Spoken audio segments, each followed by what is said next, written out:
아마존의 창립자인 제프 베조스의 학창 시절에 이런 일이 있었다고 합니다. 방학이 되면은 언제나 할아버지 목장에서 방학을 지냈습니다. 한 번은 할아버지 할머니와 자동차를 타고 여행을 가는 중이었습니다. 그 여행을 가는 중에 할머니가 계속해서 담배를 피웠습니다. 어린 손자가 할머니에게 이렇게 말을 했습니다. 할머니, 담배 피우면 빨리 죽는데 폐암이 걸려 한 번 피울 때마다 수명이 몇 분씩 준대. 계속해서 할머니에게 담배 피우면 죽는다는 식의 이야기를 거듭했습니다. 그랬더니 그 말을 계속 듣던 할머니가 갑자기 울음을 터뜨려 버렸어요. 할아버지는 그때 차를 세우고 손자 제프를 내리게 했습니다. 그리고 이렇게 말을 했다고 합니다. 제프, 담배가 몸에 해로운 것은 분명히 맞다. 그런데 똑똑한 것보다 친절을 하기가 훨씬 더 어렵단다. 그 할아버지의 말씀을 들은 경험을 통하여 제프 베조스는 지금도 이렇게 말합니다. 똑똑함은 재능이지만 친절함은 선택입니다. 어쩌면 재능은 쉽습니다. 주어지기 때문입니다. 조심하지 않으면 재능에 도취됩니다.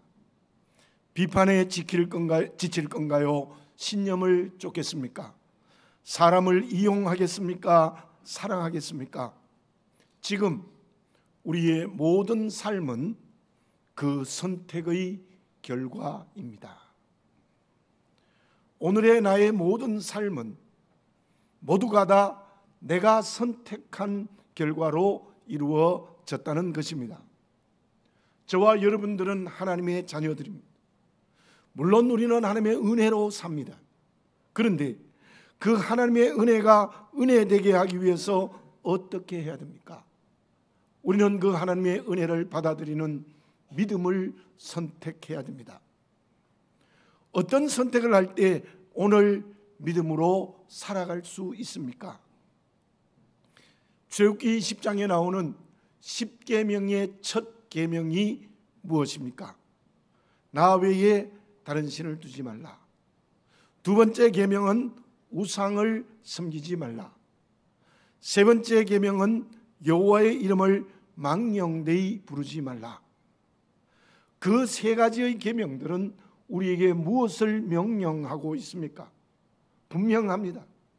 첫 번째, 두 번째, 세 번째의 계명은 우상을 섬기지 말고 오직 하나님만 믿고 섬기는 선택을 하라는 것입니다. 오늘의 우리의 삶의 믿음의 선택이 무엇입니까? 그것은 하나님이냐 우상이냐의 문제입니다. 물론 저와 여러분들은 대부분 눈에 보이는 우상은 섬기지 않을 겁니다. 그런데 어쩌면 더 무서운 것은 눈에 보이지 않는 우상을 섬기는 것입니다. 왜 노아의 시대의 사람들이 모두 물에 멸망했습니까? 왜 소돔과 고모라가 불과 유황으로 멸망당했습니까? 왜 바벨탑이 무너졌습니까? 모두가 다 물질이 우상이 되었기 때문입니다. 그 물질로 쾌락의 길을 걸어가고 자기 만세를 불렀기 때문입니다. 그들의 삶의 자리는 우상을 선택한 결과입니다. 노아 시대의 노아와 그의 가족들, 소돔성이 물질로 쾌락의 춤을 출 때 아브라함은 오직 하나님만 섬겼습니다. 그때 하나님께서는 그 노아와 아브라함을 통하여 구원의 역사를 이루어 주신 것입니다. 오늘의 시대가 어떻습니까? 하와를 미혹하던 사단이 지금도 내 귀에 속삭이며 끊임없이 나를 하나님이 주인이 아니야. 물질이 주인이야. 너가 주인이야. 권력이 주인이야. 온갖 말로 우리를 미혹하고 있습니다. 하나님이 아니라 사람이 주인이라고 선택하고 있지 않습니까? 주님이 주인이 아니라 물질이 주인이라고 선택하고 있지 않습니까? 하나님이 아니라 권력이라고, 심지어 주님이 아니라 너 자신이라고 선택하고 있지 않습니까? 모두가 다 사단의 미혹에 넘어간 것입니다. 우리는 그 두 가지의 선택 앞에 섰을 때에 바른 선택을 해야 합니다. 하나님만이 나의 주인이십니다. 다른 주인은 나에게 없습니다. 마태복음 9장 17절에 주님이 이렇게 말씀하셨습니다. 새 포도주는 새 부대에 넣어야 둘 다 보전이 되느니라. 물론 그 말씀을 하실 때에는 복음과 율법의 의미를 설명했을 것입니다. 그 말씀을 이렇게 이해할 수 있습니다. 그리스도인은 하나님의 자녀입니다. 그렇다면 하나님이 주인이 아닌 낡은 가죽 부대에 내 인생을 잡아넣으면 그 가죽 부대도 터지고 그리고 나도 멸망의 길을 걸어갈 수밖에 없습니다. 우리의 주인은 오직 하나님이십니다. 삶의 선택의 순간마다 하나님을 주인으로 선택하는 믿음의 길을 제대로 걸어가는 그리스도인이 되어지시기를 바라겠습니다. 그러면 하나님을 선택하는 믿음의 길에 무엇이 주어집니까? 우상을 선택하는 불신앙의 길에는 무엇이 주어집니까?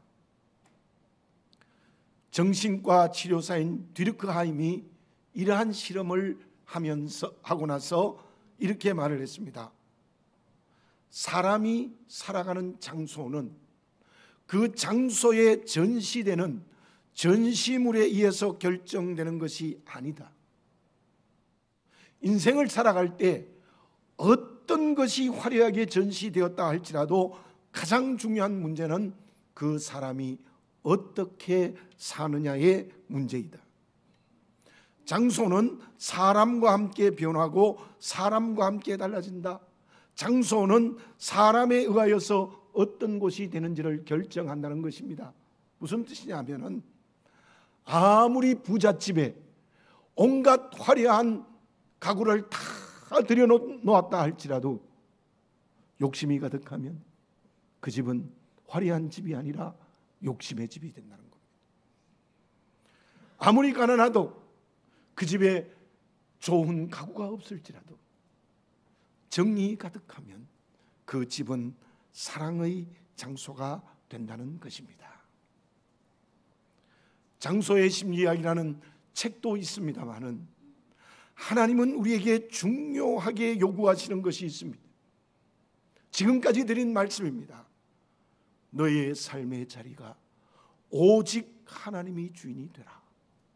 너희 삶의 자리가 사단이 주인이 되는 집이 되면 안 된다. 끊임없이 나에게 명령하고 계시는 것입니다. 저와 여러분, 내 삶의 자리가 하나님이 주인입니까? 사단이 주인입니까? 물질이 주인입니까? 주님이 주인입니까? 내 삶의 자리가 온갖 세속화되는 길이 중심입니까? 하나님께서 주시는 은혜가 중심입니까? 그렇다면 하나님의 집이 된 사람에게는 어떤 은혜를 주시고 이기적인 자기의 집이 된 사람에게는 무엇을 주십니까? 본문이 기록된 이사야서 34장은 열국에 대한 하나님의 심판입니다. 특별히 오늘 읽은 말씀은 에돔에 대한 하나님의 강력한 심판이 기록되어져 있습니다. 5절, 6절, 7절을 제가 다시 한번 봉독해 드립니다. 여호와의 칼이 하늘에서 족하게 맞았은즉 보라, 이것이 에돔 위에 내리며 진멸하시기로 한 백성 위에 내려 그를 심판할 것이라. 여호와의 칼이 피 곧 어린 양과 염소의 피에 만족하고 기름 곧 수장의 콩팥 기름으로 윤택하니 이는 여호와를 위한 희생이 보스라에 있고 큰 살육이 에돔 땅에 있음이라. 들소와 송아지와 수소가 함께 도살장에 내려가니 그들의 땅이 피에 취하며 흙이 기름으로 윤택하리라. 저도 이 말씀을 읽으면 무섭습니다. 어떻게 하나님이 그렇게 철저하게 진멸시키는가? 여호와의 칼이 에돔을 땅이 피에 취할 정도로 완전히 멸망시킨다는 겁니다. 철저한 하나님의 심판입니다. 9절 10절을 봉독해 드립니다. 에돔의 시내들은 변하여 역청이 되고 그 티끌은 유황이 되고 그 땅은 붉은 역청이 되며 낮에나 밤에나 꺼지지 아니하고 그 연기가 끊임없이 떠오를 것이며 세세에 황무하여 그리로 지날 자가 영영이 없겠고. 이 말씀을 읽으면 소돔 성의 멸망과 거의 비슷해요. 역청과 유황과 연기로 꺼지지 않는 불로 태워지는 역사가 일어난다는 겁니다. 그렇다면 그 에돔이 그렇게 하나님의 심판으로 멸망당하는 이유가 무엇입니까? 8절을 봉독해 드립니다. 이것은 여호와께서 보복하시는 날이요 시온의 송사를 위하여 신원하시는 해라. 무슨 말씀입니까? 여호와께서 보복하시는 것이고 시온의 송사를 신원하시는 것이다. 무슨 뜻입니까? 이스라엘 백성들에게 행한 죄를 하나님이 대신해서 갚으신다는 겁니다. 시온의 송사, 이스라엘 백성, 특별히 유대 백성들의 간절한 기도를 하나님이 들으셔서 행하는 심판이라는 겁니다. 에돔의 죄가 무엇입니까? 에돔의 죄는 크게 두 가지입니다. 하나는 우상을 섬기는 죄입니다. 또 하나는 하나님의 백성이고 더구나 형제의 나라인 이스라엘을 대적한 죄입니다. 이스라엘 백성이 출애굽했을 때에 에돔 땅으로 지나가면 직진할 수 있었습니다. 그런데 에돔 사람들이 그걸 완전히 거절하고 그래서 이스라엘 백성이 빙 둘러서 가게 했습니다. 그뿐이 아닙니다. 왕정시대가 되면 기회가 있을 때마다 유다를 배신하고 고통을 주고 공격했습니다. 뿐만 아니라 바벨론이 침공할 때 앞장서서 공격한 나라가 에돔입니다. 그 죄 때문에 하나님께서 가장 큰 저주의 심판을 하고 계신다는 것입니다. 여기에서 우리는 무엇을 알아야 합니까? 저와 여러분들은 영적 이스라엘 백성입니다. 영적 유대 백성입니다.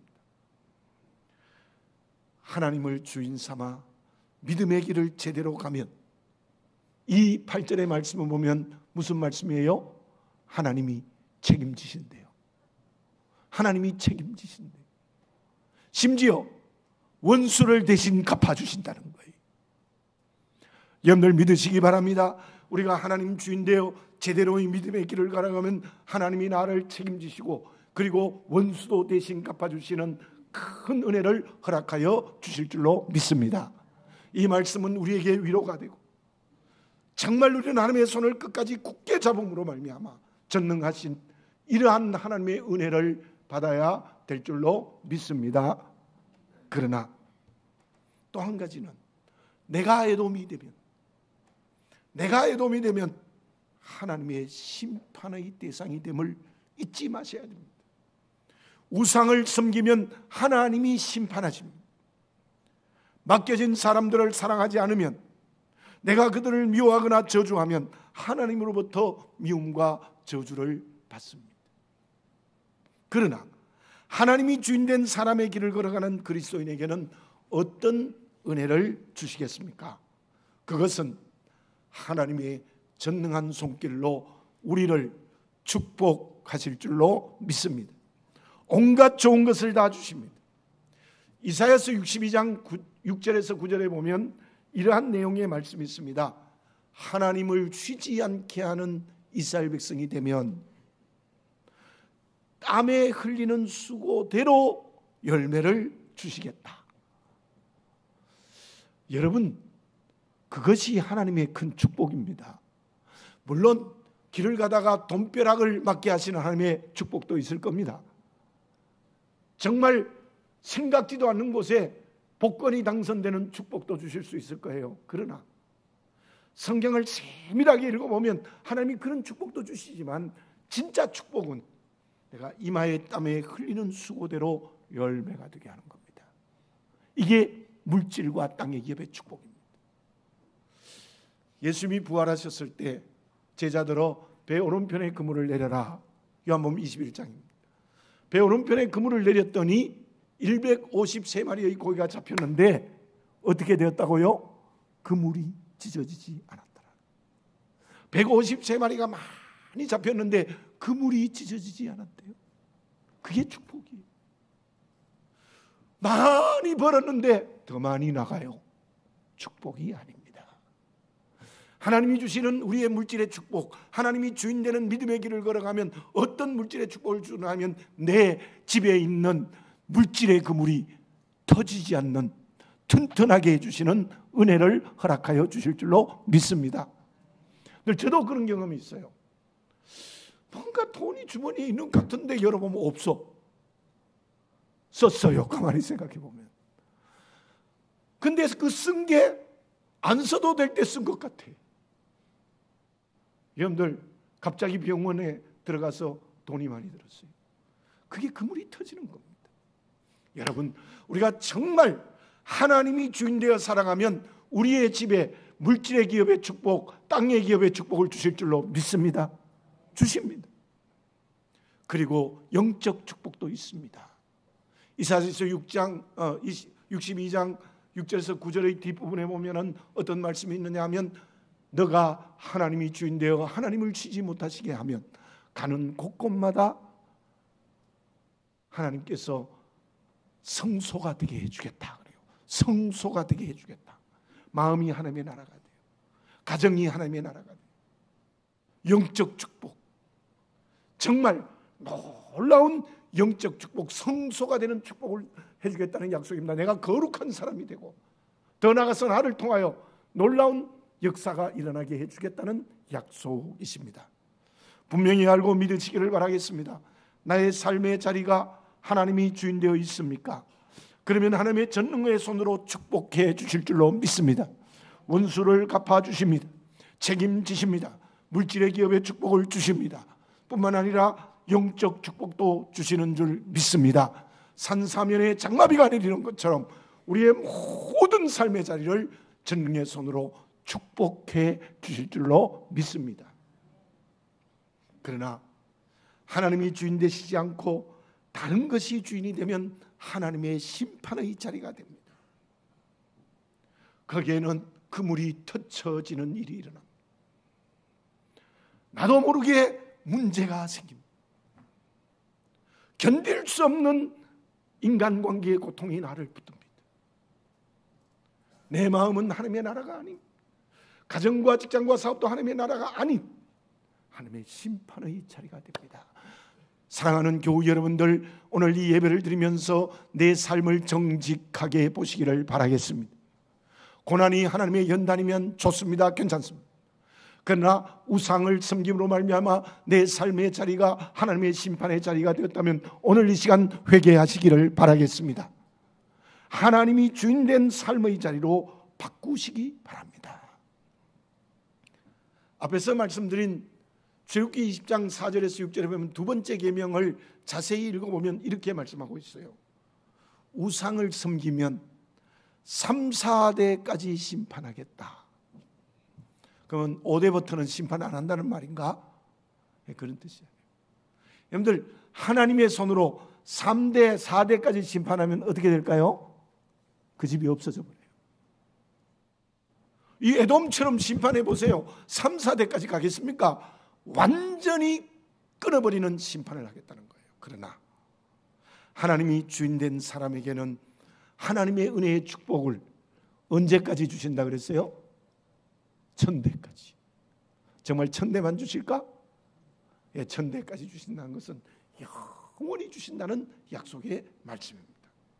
신명기 27장에 보면 하나님이 모세에게 이러한 명령을 하십니다.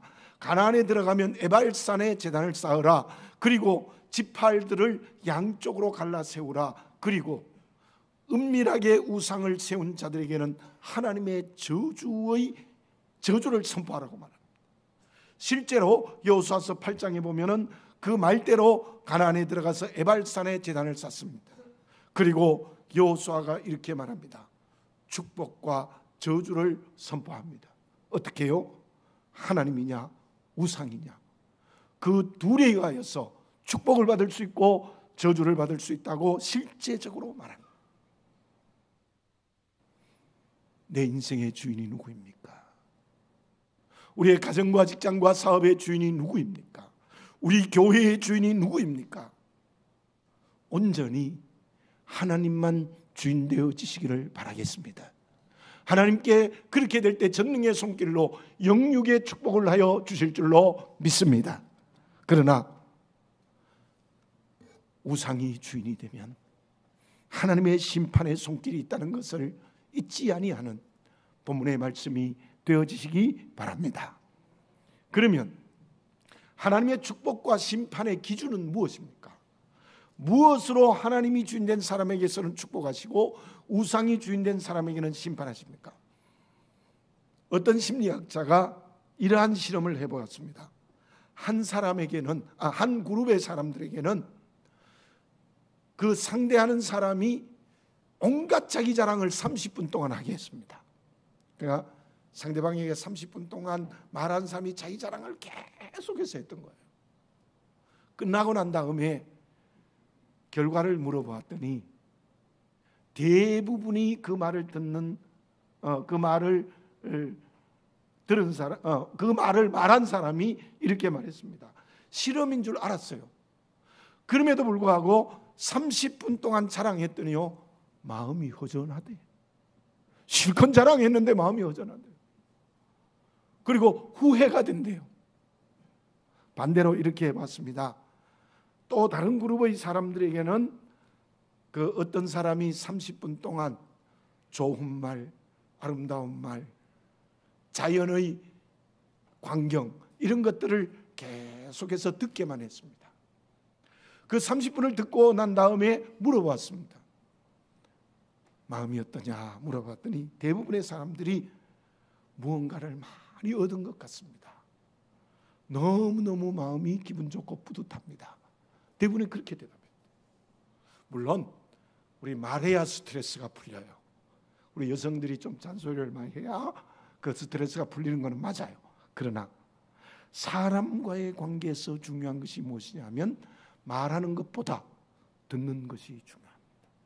듣는 것이 중요합니다. 본문의 1절을 봉독해 드립니다. 열국이여 너희는 나와 들을지어다. 민족들이여 귀를 기울일지어다.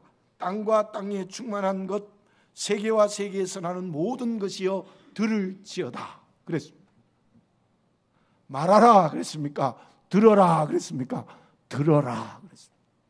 두 번이나 들을지어다, 귀를 기울일지어다, 심지어 땅과 땅에 충만한 것 세계와 세계에서 나는 모든 것이여 들을지어다. 들을지어다. 신명기 6장 4절에서 9절까지가 쉐마 아닙니까? 그 첫 마디의 말씀이 무엇인가 하면 쉐마 이스라엘. 쉐마 이스라엘이라는 말은 이스라엘아 들으라. 들으라. 써라가 아니었어요. 그죠? 들으라였어요. 들으라. 특히 우리들은 무엇을 들어야 합니까? 16절을 봉독해 드립니다. 너희는 여호와의 책에서 찾아 읽어보라. 이것들 가운데서 빠진 것이 하나도 없고 제 짝이 없는 것이 없으리니 이는 여호와의 입이 이를 명령하셨고 그의 영이 이것들을 모으셨습니다. 여호와의 책에서 찾아서 읽어보라. 여호와의 입이 이를 명령하셨다. 물론 그때는 지금의 구약 성경처럼 39권이 가지런히 기록되어 있는 말씀은 아니었습니다. 그러나 본문의 말씀에 나타난 여호와의 책은 하나님의 심판을 기록한 이사야의 예언의 두루마리가 틀림이 없습니다. 그렇다면 하나님의 말씀입니다.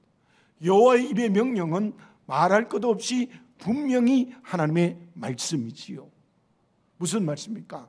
하나님의 말씀을 들을지어다. 하나님의 말씀을 들을지어다. 하나님의 말씀에 귀를 기울일지어다. 이렇게 본문이 명령하고 있는 것입니다. 그런데 16절을 잘못되게 해석하는 경우가 매우 많습니다.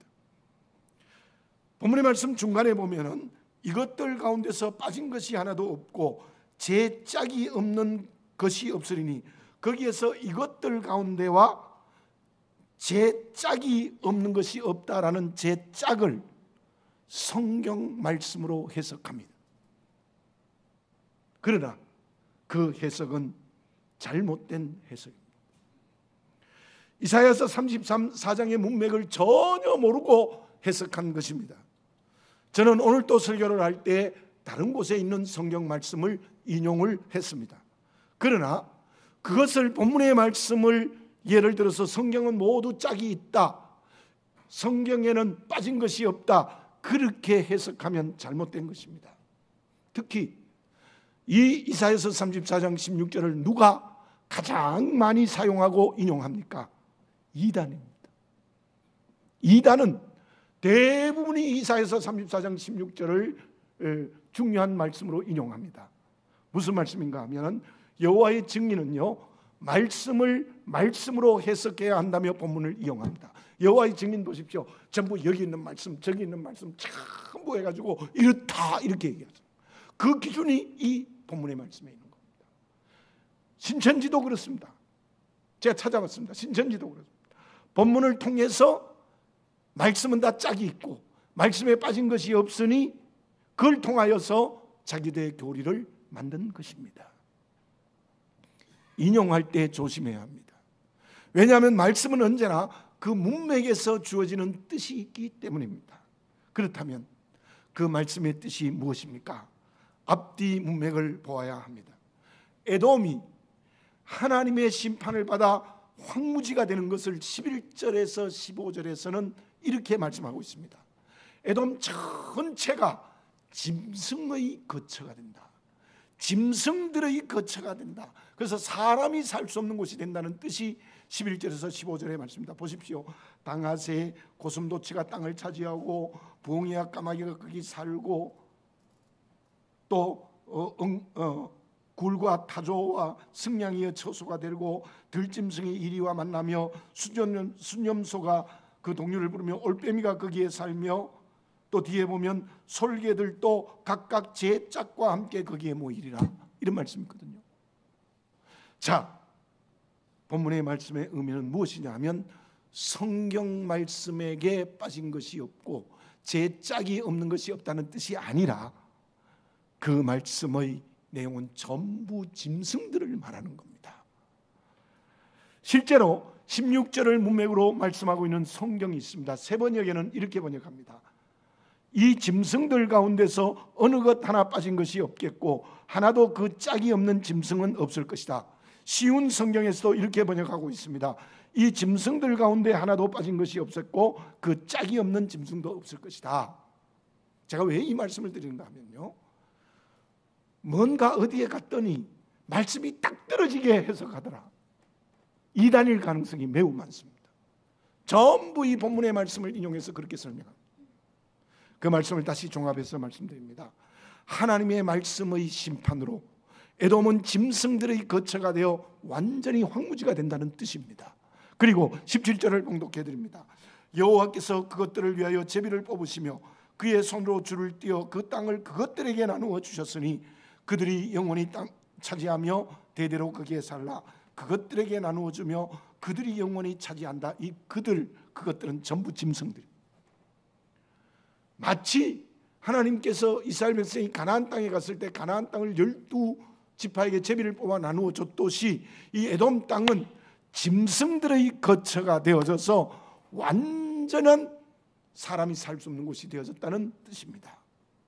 그러나 이 말씀의 내용은 역시 우리를 축복하시는 삶의 자리를 만드는 것과 심판의 자리를 만드는 기준은 언제나 말씀이라는 거예요. 말씀이라는 거예요. 그러므로 우리는 무엇으로 살아야 합니까? 말씀으로 살아가야 됩니다. 그 말씀이 예수 그리스도이십니다. 마르틴 루터의 주장처럼 언제나 오직 하나님의 말씀, 오직 그리스도로 살아가면 내가 하나님이 주인 되어요. 그때 하나님께서는 말씀을 통하여 우리의 삶의 장소를 축복의 장소로 만들어 주신다는 것입니다. 그리고 또 하나 알아야 될 것이 있습니다. 지금 나에게 말씀을 집행하시는 분은 누구입니까? 16절 하반절을 봉독해 드립니다. 그의 영이 이것들을 모으셨습니다. 이 짐승들의 거처가 되게 하는 하나님의 말씀으로 심판하는 집행자는 성령이십니다. 성령이십니다. 그렇다면 지금 우리에게 필요한 것이 무엇입니까? 말씀대로 우리를 축복하시는 하나님의 은혜를 받기 위해서는 필요한 것이 있습니다. 끊임없는 기도와 말씀 묵상의 훈련으로 성령이 충만해야 됩니다. 경건의 훈련으로 성령이 충만해야 됩니다. 그때 성령께서 말씀으로 우리를 축복하십니다. 누가가 누가복음을 기록했는데 그 별명이 성령의 복음입니다. 교회의 역사인 사도행전을 기록했습니다. 그 별명이 성령의 행전입니다. 누가는 헬라인 이방인이었지만 그는 성령 충만하여 하나님의 말씀을 기록했고 그의 삶의 자리는 진정 축복의 자리였습니다. 레위기 10장에 나오는 나답과 아비후는 어떻습니까? 하나님의 명령이 아닌 다른 불로 제사를 드리다가 불에 삼켜 죽음을 당했습니다. 그 이유가 무엇입니까? 말씀대로 하지 않았습니다. 말씀대로 하지 않았어요. 말씀에 불순종한 것은 제사장의 아들들이었지만 평소 하나님의 영에 감동된 그릇들이 아니었기 때문입니다. 그들의 삶의 자리는 하나님의 심판으로 인한 죽음의 자리였습니다.